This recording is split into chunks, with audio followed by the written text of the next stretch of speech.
Welcome to Secrets Out Idaho. Each week, we let you in on the secrets of Southern Idaho and speak to the people who make it such a unique hidden gem. I'm your host, Connie Stouffer. Sony Haynes, thank you so much for joining us today to talk to us about the 12 cool things to give and the United Way of South Central Idaho. Thanks for being with us. Hi, thank you so much. This is great. I really appreciate this series to be able to talk to people about better ways and united ways that we can serve our communities. Of course. So the thing we're talking about today is time. So tell me about how people can give their time. Wow. To be a change maker in your community, volunteering your time is one of the most valuable things that you can give. And I really have focused on this through the last couple of years of working with United Way because we do serve such a vast area and so many 501c3s.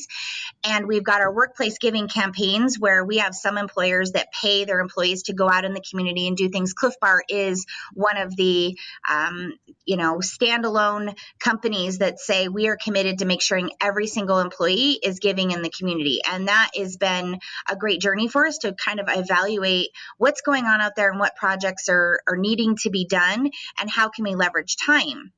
So the time value is $25.73 in a nonprofit world. So every time you give an hour of your time, that's how valuable it is to us.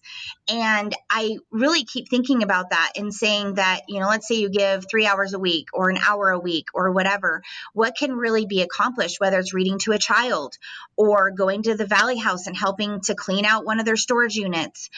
You can go sleep in Heavenly Peace and put up bunk beds. There's just Humane Society, they need people to help feed the cats and dogs and to help wash them and do all sorts of things. It's an amazing opportunity to be able to give your time and really know that you are hands-on changing and giving back to your community. I think that's so true. And so I think that's important for a couple of reasons. One, sometimes people want to give back, but they don't have extra money. So they can't go out and buy something to donate it, or they don't have the extra dollars in their bank account to give money. But they have time. And so they can go and give their time and make a world of difference. And I think the other thing too is even if you do have the money or you don't, giving your time and volunteering is such a good way to connect with your community and get to know people and just to feel good about the work that you're doing and really have a solid connection to the good that you're giving back. Yeah, I'm always learning in this position with United Way as resource development director. And one of them is as a parent. So I've learned that, and I know everybody probably knew this, I missed this lesson in high school or whenever it was supposed to be shown to me, but empathy is actually a learned trait, a learned characteristic. And so I'm now a mom. I have a 9 and an 11-year-old, and I'm trying to make sure that they go out and care about their community. They have empathy for their neighbors. They have empathy for someone at school that's having a hard time. Well, one of the biggest ways that you can teach your children empathy is volunteerism. You can go and serve at the food pantry. You can go to the school and have your children read to another child. You can have them take on that's why the senior projects are so popular. And I just really feel like as a parent and as community leaders in our community, and even as an adult, I'm always trying to find ways to be a better person. I think that that's what comes with philanthropy and to be more empathetic to what's happening around me. And what a great way through giving your volunteered time. And at the end of it, you're like, you know what? I do have $1. I do have some change that's in the seat of my truck that I can dig out. And I know it sounds dramatic, but it's really honestly, and I also say that it's not just time or money, it's also stuff. So once you've committed some of your volunteering time, and then you're like, wow, I have tons of blankets at home that I'm just sitting on, or I got something, for Christmas that I'm not using and I could donate it to the local, homeless shelter so that somebody is utilizing something that's just sitting there. So I really feel like time is one of the most priceless things that you can give, especially even if you have a skill. We met this guy who works at Dell, and he is actually it's C3 now, but at the time it was Dell, and he likes to build wheelchair ramps. Well, how Oh, wow. priceless is that? Like, he just loves it. I mean, he can whip out a wheelchair ramp in like no time flat. And how many families are going with the wheelchair ramp because they live in a rental that isn't adequately, prepared to have somebody in a wheelchair? And I just really think that even if you have a skill, like you love to read, you like to, use a hammer. I am not mechanically inclined. So anyone that wants to reach out, that wants to do some volunteer time and has those kind of skill sets, please let me know. For sure, and I think there's lots of ways, like, even right now in this crazy time that we have right now, it may not be as easy to go and donate or volunteer time at a place if you're trying to social distance, but, can you sew and make masks and donate to them to people? Some Yeah. people don't have the extra dollars to buy masks for all of their family, right? And if you Yeah. can sew and make them, can We that's so fantastic. Or can you we deliver have a food to teacher people? right now at the Rupert High School, and he is making on average 30, a man, is making, anywhere from 30 to 50 masks a week while he teaches remotely, while he's doing summer school. And, I asked him, I'm like, what inside of you is really driving you to keep doing this? And he's like, I honestly just felt like I could give more, and I'm trying to see if can I do it? Can I stretch myself and do these masks? And he's got all the material. I keep trying to offer, what can I do to help? But yeah, I mean, sewing and cleaning, making the little spray bottles for the food pantries has been huge. We have a couple of people that are doing that. It's just been a really good journey in the COVID to recognize we're missing out on a lot of things because stuff was so low hanging fruit that we weren't thinking innovatively of ways that we can impact our communities. For sure, and I wanna circle back to, getting kids involved in volunteerism. I don't think there's ever too early to start. Like, my son's No. only, 2, like, probably almost 3, and about a year ago, we, got a whole bunch of, dog toys, and we went and delivered them to the animal shelter, and I had him hand them out. He'd, find a dog that needed a toy, and he'd hand them out, and he had such a good time doing that. And then just when we are cleaning out his clothes, the things that he's outgrown, I was putting them in a bag and he was asking me what I was doing with them. And I was like, oh, we're going to give these to other babies that need them. And I kind of just left it at that. And then the next time we went to go do it, I was putting them in a bag and he was like, these are for other babies. And I was like, yeah, that's Aw, for other babies. And so you can yes. start super early teaching your kids to be empathetic, to give the things that they can to other people and to be Yeah. involved in it.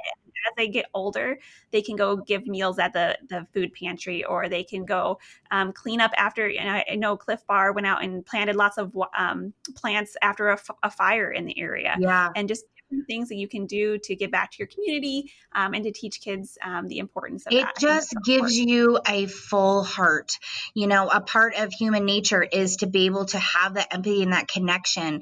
And I think in your community, if you can really dial into what is out there that I can do, please reach out to us. I mean, I've always got stuff that I'm working on, or, things I need help with. Like, literally, we have a birthday program with Chick-fil-A. I need people to just sit and put glue dots on, the little cards. And it seems so simple, but we calculated it and it was 16 hours to be able to take. I mean, that was pretty fast too. It was 16 hours to put all those cards and glue dot them onto a birthday card for kids in our communities.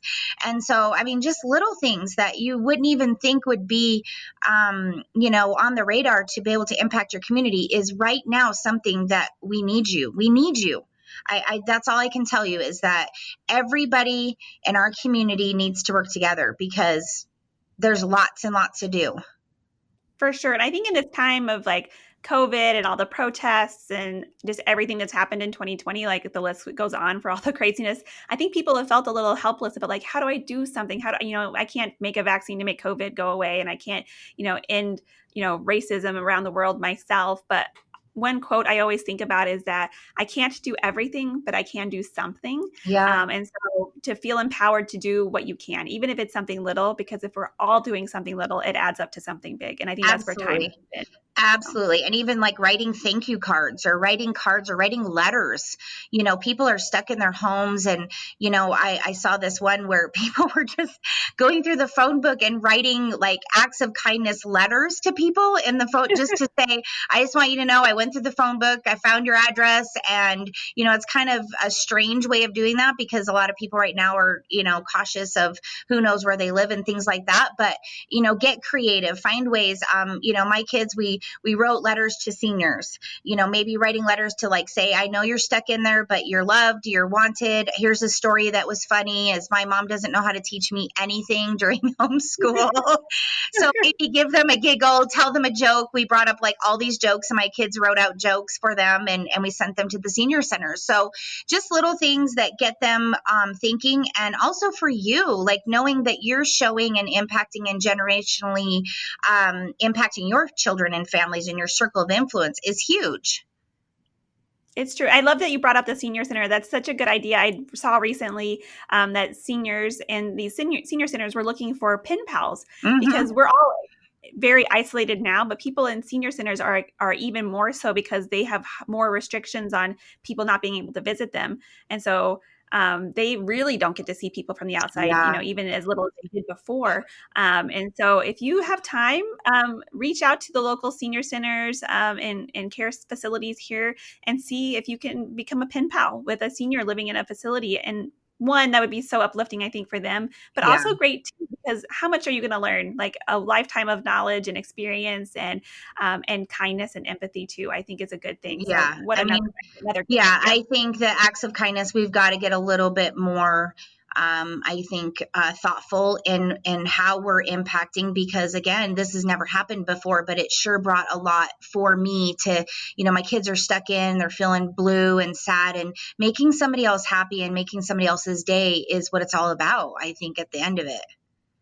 For sure, especially in these times, like it's all about coming together and helping your fellow person, right? Like your neighbor, your community, a person in need. And it's an investment. I mean, we're investing in each other. We're investing in our families to be able to make our community rich and wealthy with just love and juiciness. Like I think the South Central Idaho is one of the most beautiful, spiritual, just it's got good mojo. Like everyone says hi to you and we all get along. It's just amazing. People visit here and they're like, "Do you know them?" I'm like, "No." And it's because I've spent time with so many people that I feel like I'm home. I feel like I'm in a great place. And so again, that's where if you're new to the community, reach out. Let's get you engaged and get you meeting people so that if you're not and you're kind of feeling like, what the heck, where do I live? What's going on? Reach out to me. I can share with you some opportunities that are really going to get you back into the know of what's happening. Fantastic. That's a good segue. Your website has a volunteer tab. So if they're interested in Yes. learning about volunteer opportunities, you can go to unitedwayscid.org to learn more about ways to volunteer or to donate and to get involved in your community. You can also visit southernidaho.org/lifestyle to learn more about the 12 cool things to give. Sonia, thank you so much for being on here and Thank giving your you. time to share Thank you about all for the ways your time. Ha ha ha. to give. Thank you. Thanks for listening to Secrets Out Idaho. You can follow Southern Idaho Economic Development on social media or visit southernidaho.org to learn more. Please take a moment to leave a rating and review and subscribe so you can be the first to hear more Secrets Out Idaho. Until next time.